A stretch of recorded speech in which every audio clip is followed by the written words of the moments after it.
दहशतवाद्यांना भारतीय लष्करानं घेरलं। भारतीय लष्कराकडून दहशतवाद्यांवर गोळीबार सुरू। पहलगाम हल्ल्यातील सर्व दहशतवादी अजूनही काश्मीरमध्ये, सूत्रांची माहिती। पाकिस्तानच्या लष्कराच्या कुरघोड्या सलग 5व्या दिवशी पाक लष्कराकडून सीमेवर गोळीबार।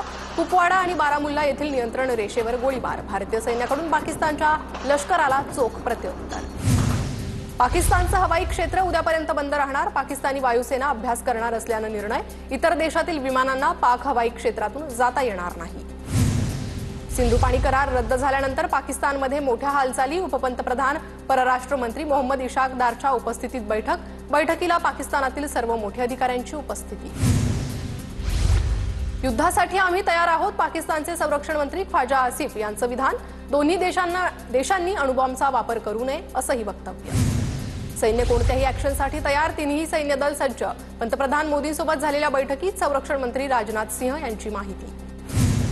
केंद्रीय मंत्रिमंडळाची आज महत्त्वाची बैठक। पहलगाम हल्ल्यानंतर केंद्रीय मंत्रिमंडळाच्या बैठकीला महत्त्व। पंतप्रधान मोदी आणि अमित शहांच्या उपस्थितीत बैठक होणार।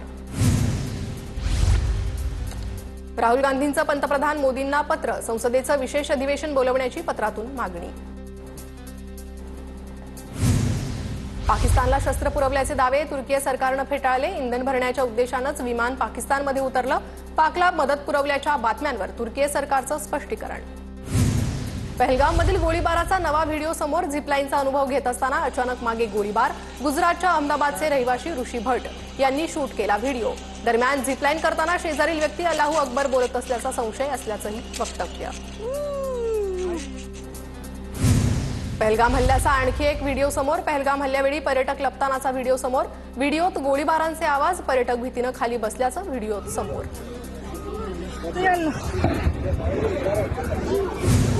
काश्मीरमधील 87 पैकी 48 पर्यटन स्थळं पर्यटकांसाठी बंद। खबरदारीचा उपाय म्हणून 50% पर्यटन स्थळं पर्यटकांसाठी बंद।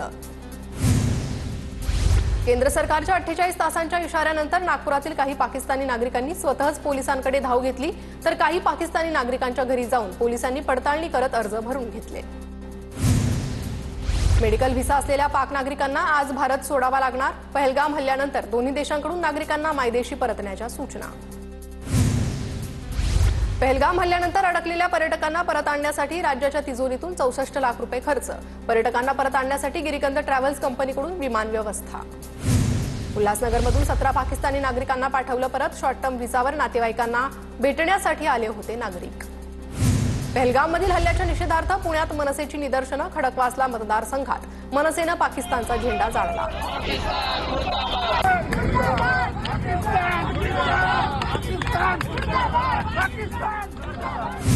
पुण्याच्या पानशेत भागातील निगडे मोसेत पहलगाम हल्ल्याचा निषेध।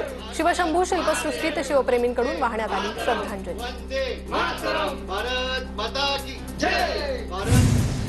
पहलगाम हल्ल्यावरील वक्तव्याचं विजय वडेट्टीवारांकडून माध्यमांवर खापर। काही माध्यमांनी तोडून मोडून वक्तव्य दाखवलं। पीडित कुटुंबांना वेदना झाल्या असतील तर माफी मागतो, वडेट्टीवारांचं स्पष्टीकरण। पुढच्या काळात जनता त्यांना सोलून काढेल, बावनकुळेंकडून वडेट्टीवारांच्या विधानाचा समाचार।